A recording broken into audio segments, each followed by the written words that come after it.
Salut ça bounce, c'est Jonathan et aujourd'hui on se retrouve en direct d'Islande pour une FAQ. Vous avez été super nombreux à me poser des questions et je trouvais que ça allait être beaucoup plus intéressant d'y répondre en étant en plein dans l'aventure sur le terrain.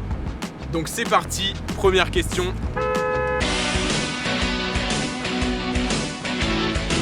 Salut!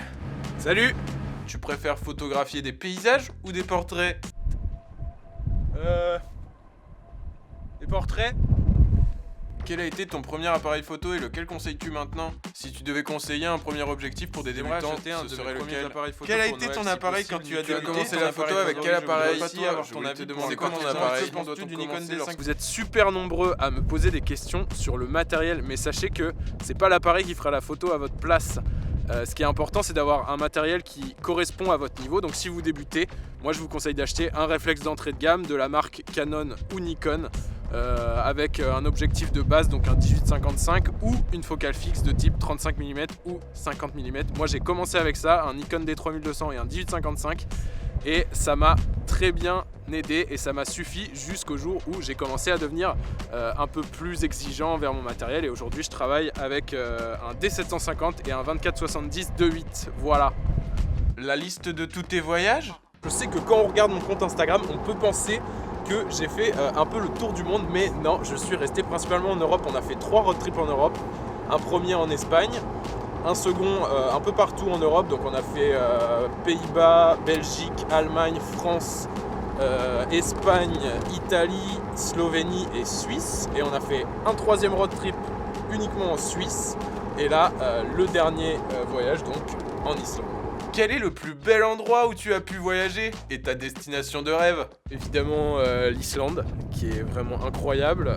Après, en Suisse, il y a le lac de Derborance qui est vraiment cool. Et sinon, les Pyrénées aussi, j'ai beaucoup aimé.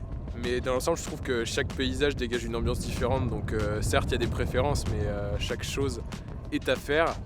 Et pour ma destination de rêve, il y en a énormément. Il y a la Chine, le Pérou, le Chili, la Patagonie, le Maroc, la Nouvelle-Zélande. Je peux t'en sortir des centaines. Donc, mais qui organise les voyages? faut savoir que je suis pas tout seul à organiser les voyages. En général, on part à 3 ou 4. Donc avec Zach, Baptiste ou Charles. Et nous, ce qu'on fait, c'est qu'on fait une carte où chacun note tous ses spots qu'il a repérés. Et comme ça, une fois qu'on est sur la route, cette carte avec tous les spots guide un peu notre itinéraire.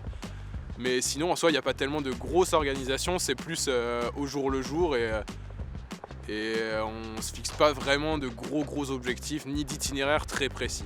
Est-ce que vous avez déjà eu des complications pendant vos séjours? Alors oui, il faut savoir que quand tu fais un road trip, il y a énormément d'imprévus. Ça peut être des imprévus liés à la voiture, donc un pneu crevé, une panne sèche comme il a failli nous arriver quelques minutes auparavant, ou une panne mécanique, mais aussi il y a d'autres choses du style tout ce qui est logement. Quand tu dors en van, il faut trouver un endroit pour dormir et des fois c'est plutôt galère à trouver et ça nous est arrivé de se faire réveiller par la police parce qu'on était à un endroit où on n'avait pas le droit de dormir.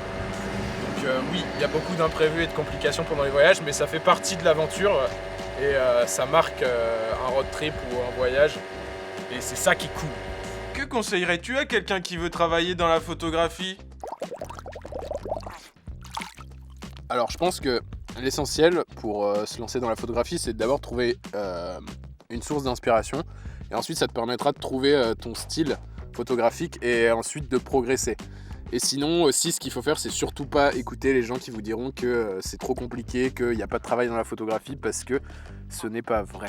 Quand est-ce que tu mettras d'autres de tes photos magnifiquement géniales en vente en ligne? Pour ceux qui ne savent pas, je dispose d'un site web sur lequel il y a une boutique, et sur cette boutique vous pouvez faire l'acquisition de mes photos imprimées.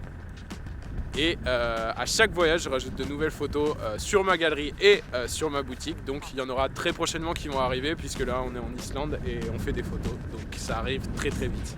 Tu passes en moyenne combien de temps à retoucher tes photos?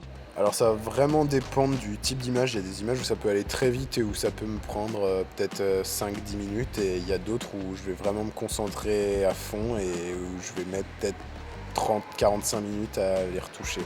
Ça dépend vraiment de la photo en fait. Quelle a été ta formation après le bac? Après mon bac scientifique, j'ai réalisé un BTS photographie C'est une formation qui se déroule sur 2 ans et c'est axé à 100% sur la photographie et ça m'a permis de me professionnaliser.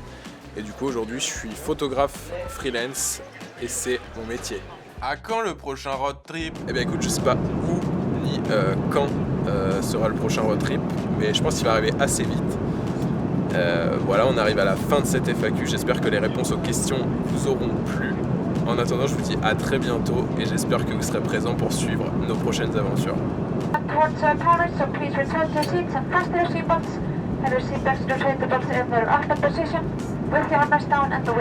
Elle vient de dire qu'il allait y avoir une vidéo sur l'Islande, mais je suis pas sûr.